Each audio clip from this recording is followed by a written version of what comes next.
1947 সালের 15ই আগস্ট একটা রাত পেরিয়ে এক নতুন ভোরে আমরা জেগে উঠেছিলাম স্বাধীনতার আলোয়। একটা জাতি প্রথমবার মুক্ত বাতাসে নিঃশ্বাস নিয়েছিল।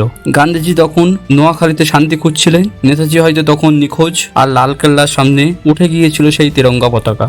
78 বছর পেরিয়ে এসেছে 2025, কিন্তু প্রশ্ন একটাই, আজ আমরা ঠিক কতটা স্বাধীন? সেদিন যে কৃষক তার জমির জন্য লড়ছিল, আজ সেই কৃষক ঋণের বোঝায় মাথা তুলে দাঁড়াতে পারে না।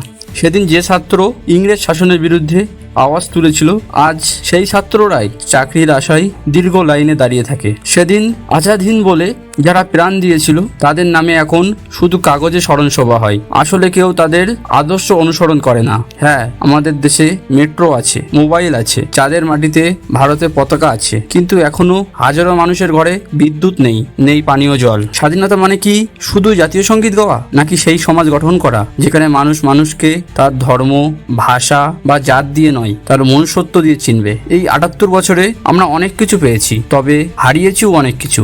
বিশ্বাস, সংহতি, সত্যিকারের গণতন্ত্রের স্পর্শ। তাই এই স্বাধীনতা দিবসে শুধু পতাকা তুলে নয়, একবার আয়নার সামনে দাঁড়িয়ে নিজেকে জিজ্ঞাসা করো, আপনি কতটা স্বাধীন?